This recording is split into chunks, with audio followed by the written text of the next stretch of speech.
Friends vs. Friends is out on console, but is it any fun? Turn the volume up. Let's talk about it. Friends vs. Friends is out. We have played it, and it's a pretty fun little game. It's not going to set you back a lot of money. I think it was $22 Australian. I don't know what that is in American dollars or the euro, but you're probably looking somewhere in the teens would be my guess. It's been out on PC for quite a while, so if you do have a friend that, has a console and you've got this game, you can kind of just send them a little DM, a little poke. Do people poke on Messenger anymore? I don't think they do. But, just give them a little, hey, why don't you get it and we can play together. What is the game? It's a very small shooter. I wouldn't say competitive, but competitive. Deathmatch shooter is probably the best way to describe it. It's 1v1, 2v2. They do have a few other beta modes, which is 3v3 and free-for-all, but for the most part, 1v1, 2v2 in very small maps, and you just need to kill the other team, whether that's one person or two people. And yeah, first to three wins, and that's the basic crux of the game. You'll start off with the same pistol, but the difference between this and a few other shooters is it is a deck building game as well. So there's a bunch of cards that you unlock as you go along. You buy cards with the internal currency. I don't think there was a way to buy that currency. So I do think it is all just within its own ecosystem.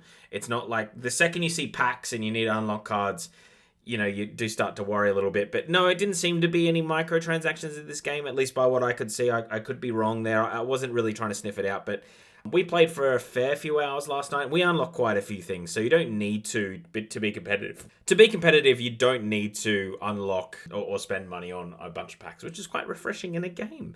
But the cards vary from everything. They really do change up the game quite a bit. It's the usual ones that you saw in like Frag Punk or Punk Frag. I can't remember that game, the shards, where it's like, make heads smaller, make heads bigger. But, you can unlock guns and cards. You can make yourself small. You can get vampiric powers with the weapons. You can get a thing called Hot Potato, which is whoever has that Hot Potato card at the end of 5 seconds loses half their health. There's a whole mess of, there's like bombs, there's all sorts of things. And it's a bit of a weird schematic, like you kind of play a card and you throw a grenade out with that card. So there are some things that it's a little bit hard to get used to. It does take about 20-30 minutes of gameplay before you kind of get your head around how it all works. But boy howdy, for such a small game, it's a whole lot of fun.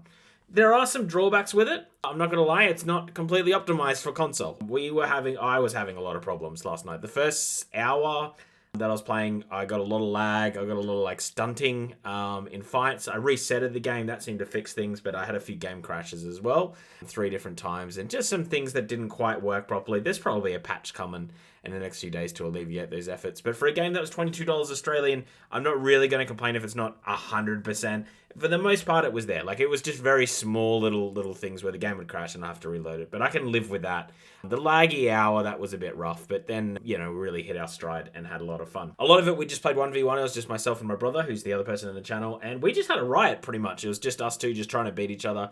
He got me a lot. He had one character that seems to be pretty overbalanced and gets a lot of turrets. So maybe there's a bit of a balancing issue where there's one character that seems to be a little bit better than everyone else, but everyone else seems to be mostly even. It's just there seems to be one character, at least by what we saw, that was kind of always played when we played 2v2 as well. So that's a little bit interesting. But, they'll fix all those sort of things up as they go along. And there might be a strat to beat those, and it's just we're quite beginner, and so we don't know how to beat that strat. So that's something else to look out for.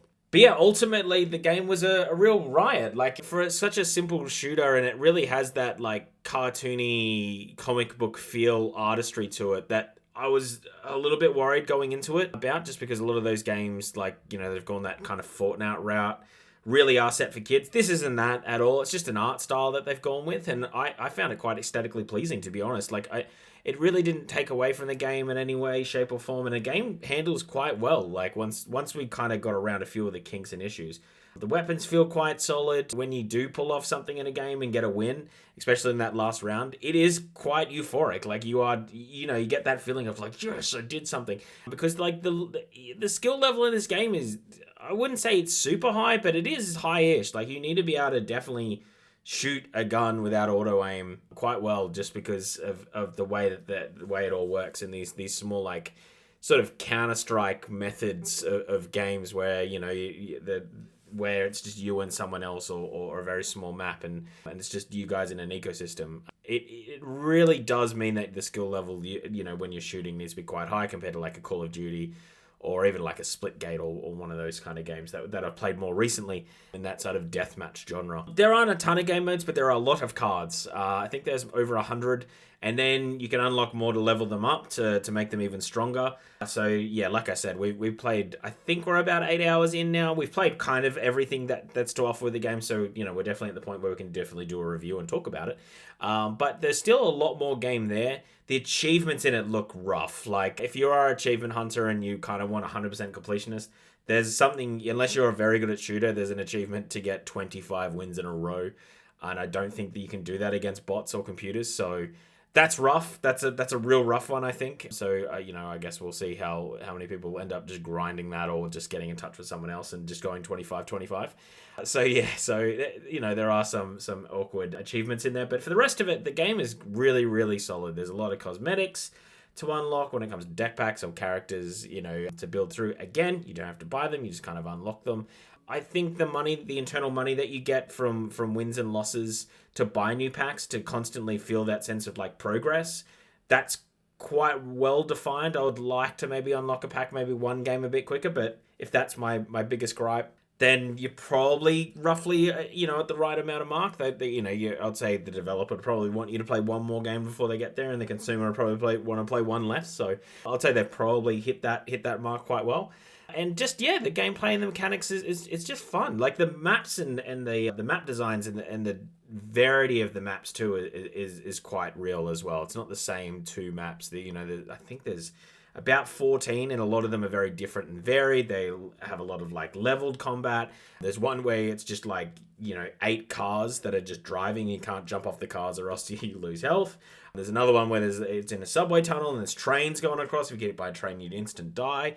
There's others that are like in islands. There's some that are quite bigger at like a sort of a campsite, but again have these different levels and different cover spots. But we didn't find that there was like a cover spot in a single map that was like, didn't have another way to get to it. So there wasn't like this overpowered sort of cover spot with any of the maps. So every game kind of played quite well. Like, I never thought that the game was unfair a lot of the time. And it did, outside of that one character that can just throw turrets at you, I never thought that like the maps are unfair or the weapons are unfair or anything like that. Like, I think they've got the balancing of all that pretty well down pat. So yeah, like I would say this gets like a Red Alert Live recommends, especially if you got a friend and you just want a night and you don't want to spend too much money. This is a great game for that. If you and your friend buy it, it would cost like $30 American for both of you to get a copy, and you can have a lot of fun with it. And then get a couple of more friends. You start to do 2v2s. So yeah, it is a niche game. I think like when I was playing it by myself, I did lose a little bit of the fun, just because I think it is a bit better if you're just playing with someone that you know. And we were just searching 1v1 games and just having an absolute riot. But you can definitely play it online. It's just there isn't much communication there. There's not a huge player base, although it does have more players than Splitgate 2 right now. So that Imagine Dragons trailer really did well for them. And there's no Battle Royale mode, thank God. But yeah, yeah. So I'd say recommends, but just with that little asterisk of hey, you might need to recruit a friend to play with you. But like the price point's quite low and there's a fair bit of game here. And it's just something quite different and fun and wacky. And I like supporting indie developers, and it's not just like a whole mess of hype and everything around the game. And these guys have made a few games before, nothing that I've played, but they seem to live in this kind of realm. So it's a nice shooter. I'm interested to see what they do next, but they come from Spain actually. So yeah, I'll be interested to see what other games they've got or what's next for Friends vs. Friends. We'll still play it. Every now and then it'll pop up on the channel as a live stream, so keep your eye out for that. Anyway, that is the whole video, so hit the subscribe button if you haven't made it this far. Always hit the like button, because then it algorithms it to someone else. I'm still jet lagged, out of my mind, out of a month off. Bryce kept the channel going. Yeah, now I was up at 4 in the morning this morning. I don't know why. My body was like, I know you're exhausted, but how about you get up at 4 a.m. for no reason? Comment down below. Are you interested in this game? There's the footage on the screen. Is this something fun for you? Like, I would just say with the price point and where the game's at, yeah, I'd recommend it. Like I said, I wouldn't be surprised if there's a patch in the next few days just to sort of fix some of the optimization issues on consoles. But yeah, anyway, that's the whole video. So I'm going to edit this up, cut this up, and get on out of here. Thank you so much for watching. I'm out of here. Bye.